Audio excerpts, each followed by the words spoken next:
नमस्कार मित्रांनो, आज आपण इयत्ता 8वीतील काही पाठांची माहिती पाहणार आहोत. चला लगेच आपण आता व्हिडिओला सुरुवात करूया. आपण पाहूया आता सामाजिक व धार्मिक प्रबोधन. बघा, ब्राह्मो समाजाची स्थापना 1828 मध्ये राजाराम मोहन राय यांनी केली होती आणि ती केली ती बंगालमध्ये, हे लक्षात असू द्या. बघा आता समाजांची तत्त्वे कोणती होती ब्राह्मो समाजांची तत्त्वे, तर 1. एकेश्वरवाद, 2. उच्च नीच असा भेदभाव न पाळणे, 3. कर्मकांडास विरोध आणि 4. प्रार्थनेचा मार्ग मोकळा. ही ब्राह्मो समाजाची तत्त्वे होती, लक्षात असू द्या. यावर अगोदर प्रश्न येऊन गेलेला आहे. चला खालील माहिती पाहू आपण आता. राजाराम मोहन राय यांनी कोणत्या पद्धतीला विरोध केला होता, तर त्यांनी सतीप्रथा, बालविवाह, पडदा पद्धती या पद्धतींना विरोध केला होता. खालील माहिती बघा आता. कोणत्या गोष्टींचे राजाराम मोहन राय यांनी समर्थन केले होते, तर त्यांनी समर्थन केले होते विधवा विवाह आणि स्त्रियांचे शिक्षण. कथा येथे राजाराम मोहन राय यांनी हिंदू कॉलेज स्थापना केली होती, हेही लक्षात असू द्या. खालील माहिती बघा. कोणत्या वृत्तपत्राद्वारे राजाराम मोहन राय यांनी जनजागृती केली होती, तर ती केली होती संवाद कौमुदी, हे लक्षात ठेवा. चला खालील लगेच आपण माहिती पाहूया. प्रार्थना समाज. प्रार्थना समाजाची स्थापना 1848 मध्ये दादोबा पांडुरंग तर्खडकर यांनी केली होती, मुंबईमध्ये, हे लक्षात ठेवा. बघा आता प्रार्थना समाजांचे पहिले अध्यक्ष कोण होते, तर डॉक्टर आत्माराम पांडुरंग तर्खडकर, हे दादासाहेब तर्खडकर यांचे भाऊ होते. बघा खालील माहिती.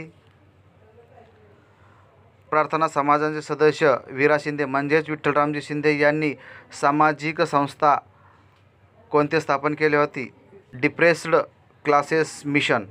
त्यानंतर प्रार्थना समाजांची तत्त्वे कोणकोणती होती, मूर्तिपूजेला विरोध, 2. एकेश्वरवाद, 3. कर्मकांडाला विरोध. ही तत्त्वे प्रार्थना समाजांची होती, लक्षात असू द्या. खालील माहिती बघा आता. प्रार्थना समाजाने कोणत्या गोष्टीला समर्थन केले होते, तर अनाथालय, स्त्री शिक्षण संस्था, कामगारांच्या रात्रशाळा आणि दलितांसाठी संस्था सुरू केल्या होत्या. खालील माहिती पाहू आपण आता. सत्यशोधक समाज. सत्यशोधक समाजाची स्थापना 1873 मध्ये महात्मा ज्योतिबा फुले यांनी केली, हे लक्षात असू द्या. तर समाज निर्मितीसाठी सत्यशोधक समाजाने कार्य केले होते, हे लक्षात असू द्या. खाली बघा आता. आर्य समाज. आर्य समाजाची स्थापना 1875 मध्ये दयानंद सरस्वती यांनी केले होते, हे लक्षात असू द्या. वेदावर भाष्य करणाऱ्या त्यांचा ग्रंथ कोणता होता, तर सत्यार्थ प्रकाश हा त्यांचा ग्रंथ होता, दयानंद सरस्वती यांचा. आता खालील बघा. रामकृष्ण मिशन याबाबतची माहिती पाहू आपण. रामकृष्ण मिशनची स्थापना 1897 मध्ये स्वामी विवेकानंदांनी केली होती.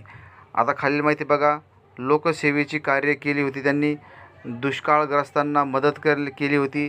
रोगी असलेल्यांना, दीनदुबळ्यांना औषधोपचार केला होता. स्त्री शिक्षण, आध्यात्मिक उन्नती या क्षेत्रावर या रामकृष्ण मिशनने कार्य केले होते, हे लक्षात असू द्या. चला लगेच आपण खालील माहिती पाहू आता. स्वामी विवेकानंदांनी 1893ला अमेरिकेतील शिकागो येथे विश्व धर्म परिषदेत हिंदू धर्माचे प्रतिनिधित्व केले होते, हे लक्षात ठेवा. खालील माहिती बघा आता. भारतातील तरुणांना स्वामी विवेकानंदांनी कोणता संदेश दिला, तर तरुणांना दिला होता उठा, जागे व्हा व ध्येय प्राप्त होईपर्यंत थांबू नका. हा संदेश स्वामी विवेकानंदांनी तरुणांना दिला होता, हे मित्रांनो लक्षात असू द्या. खालील बघा आता माहिती पाहू आपण. शीख समाजातील सुधारणा. सिंग सभा कुठे स्थापन झाली होती, तर अमृतसरमध्ये. कोणत्या सभेत शीख समाजात शिक्षण प्रसार व आधुनिकीकरण घडून आणले, तर ते सिंग सभेने आणले होते. खालील माहिती. स्त्रीविषयक सुधारणा. गोपाळ हरी देशमुख यांनी शतपत्रातून स्त्री पुरुष समानतेचा पुरस्कार केला होता, हे लक्षात असू द्या. खालील माहिती. महात्मा फुले स्वतःच्या घरात कोणते प्रतिबंध गृह स्थापन केले होते, तर बालविवाह प्रतिबंध गृह स्थापन केले होते त्यांनी स्वतःच्या घरात, महात्मा फुले यांनी, हे लक्षात असू द्या. खालील माहिती बघा आता. केशवपनाची पद्धत बंद व्हावी म्हणून नाभिकांनी संप घडून आणला होता. विधवांच्या पुनर्विवाहाला मान्यता मिळवून देण्यासाठी कोणी विशेष प्रयत्न केले, तर ते केले होते ईश्वरचंद्र विद्यासागर, विष्णुशास्त्री पंडित आणि एस लिंगम पंतलू यांनी केले होते, हे लक्षात असू द्या. पुढील माहिती. गोपाळ गणेश आगरकर यांनी आपल्या सुधारक या वृत्तपत्रातून बालविवाह, संमती वयाचा कायदा यावर प्रखर मत मांडली होती, हे लक्षात असू द्या. खालील बघा आता, मुंबई येथे देवदासी प्रथेविरुद्ध कोणी परिषद भरवली होती? तर विरा शिंदे म्हणजेच विठ्ठलरामजी शिंदे यांनी भरली होती. बघा आता खाली, स्त्री पुरुष तुलना कोणी लिहिता? ताराबाई शिंदे. त्याच्यानंतर अनाथ बालिका आश्रम धोंडो केशव कर्वे. भारतातील पहिले महिला विद्यापीठ धोंडो केशव कर्वे यांनी स्थापन केले होते. शारदा आश्रम पंडिता रमाबाई. सेवा सदन रमाबाई रानडे. असे ह्या सदन स्थापन केले होते, हे लक्षात असू द्या. हा डाटा महत्त्वाचा आहे. खालील बघा आता, मुस्लिम समाजातील सुधारणा चळवळ. मुस्लिम समाजातील धर्मसुधारणेला कोणी सुरुवात केली? तर लतीफ अब्दुल यांनी केली होती, लक्षात असू द्या. द मोहम्मदन लिटररी सोसायटी कोणी स्थापन केली होती? अब्दुल लतीफ यांनी, बंगालमध्ये. खालील मोहम्मद ॲग्लो ओरिएंटल कॉलेज कोणी सुरू केले होते? सर सय्यद अहमद खान यांनी. यापुढे यालाच अलीगढ मुस्लिम विद्यापीठात रूपांतर झाले. यांचंच अलीगढ मुस्लिम विद्यापीठात रूपांतर झाले होते मित्रांनो, लक्षात असू द्या. खालील माहिती पाहू आपण आता. हिंदू समाजातील चळवळ. आता हिंदू महासभा 1915मध्ये. बनारस हिंदूची विद्यापीठाची स्थापना मदन मोहन मालवीय यांनी केली होती. RSSची स्थापना 1925मध्ये डॉक्टर केशव हेडगेवार यांनी केली होती नागपूरमध्ये. आणि पतित पावन मंदिराची निर्मिती केली होती रत्नागिरीमध्ये सावरकरांनी, असे लक्षात ठेवा. चला तर आपण खालील माहिती पाहूया. ब्रिटिश सत्तेचे भारतातील परिणाम आपण पाहूया आता. दुहेरी शासन व्यवस्था कोणी सुरू केली होती? रॉबर्ट क्लाईव्हने सुरू केली होती मित्रांनो, 1765मध्ये, लक्षात असू द्या. बंगालमध्ये कधी दुहेरी शासन व्यवस्था आणली?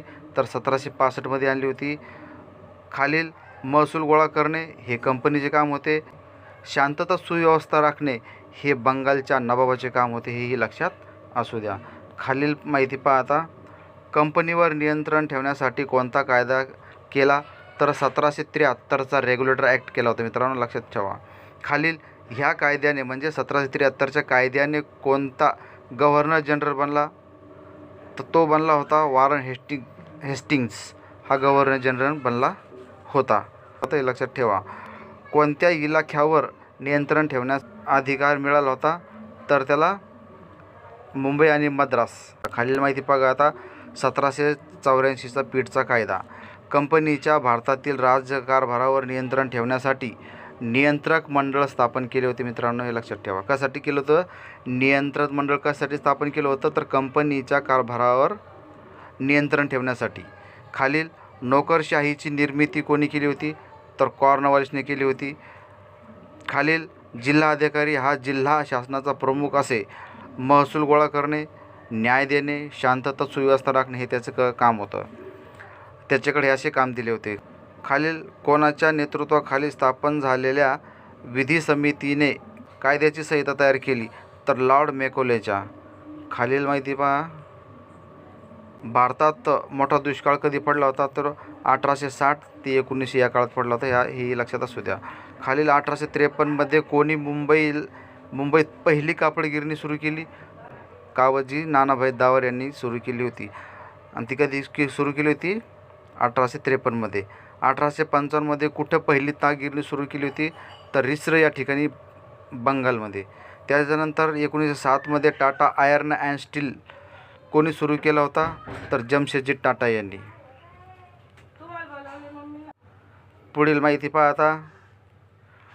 1784मध्ये कोणी Kolkata Asiatic Society and Bengal ही संस्था स्थापन केली? तर विल्यम जोन्स यांनी केली होती, हे लक्षात असू द्या. खालील माहिती बघा आता. कोणत्या जर्मन विचारवंत भारतीय धर्म, भाषा, इतिहास यांचा गाढा अभ्यासक होता? तर तो मॅक्स म्युलर हा होता, लक्षात असू द्या. खालील, विधवा पुनर्विवाहाला कोणी मान्यता दिली? 1856मध्ये. तर डलहौसीने दिली होती, हे लक्षात असू द्या. 1857मध्ये विद्यापीठ स्थापन झाले? तर कोलकाता, मुंबई आणि मद्रास इथे 1857मध्ये विद्यापीठाची स्थापना झाली होती, हे लक्षात ठेवा. खालील माहिती पाहू. उमाजी नायकांना कधी अटक करून त्यांना पुण्यात फाशी दिली? तर 1832मध्ये. खालील बघा आता. आदिवासी जमातांनी त्यांच्या योग्य जोड्या किंवा उठाव केलेला.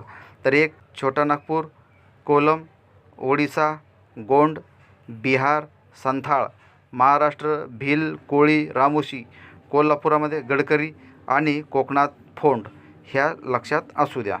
चला खालील माहिती पाहू आपण आता लगेच. 1806 साली इंग्रजांविरुद्ध वेल्लोर येथे उठाव केला होता. त्यानंतर 1824 साली बराकपूर येथे उठाव केला होता इंग्रजांविरुद्ध. आणि दिल्लीचा ताबा सैनिकांनी कधी घेतला तर 12 मे 1857ला घेतला होता. आता उठावाचे नेतृत्व कोणी केले खालीप्रमाणे पहा.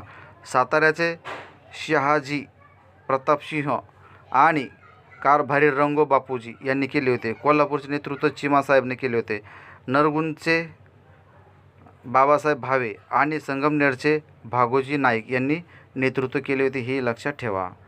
चला तर खालील माहिती आपण पाहूया. 1857 साली खानदेशात कोणाच्या नेतृत्वात भिलांचा उठाव झाला होता तर कजार सिंग.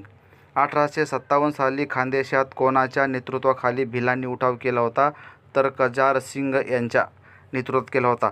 सातपुडा परिसरातील कोणी लढ्याचे नेतृत्व केले तर शंकर सहानी यांनी केले होते. खानदेशात उठावात किती भिल स्त्रियांचा सहभाग झाला होता? 400 स्त्रियांचा. बादशहाला पकडून कुठे कारावासात ठेवले गेले होते तर रंगून इथे ठेवले होते, हे लक्षात असू द्या. कोणी नेपाळला आश्रय घेतला होता तर नानासाहेब पेशवे आणि बेगम हजरत महल यांनी नेपाळला आश्रय घेतला होता.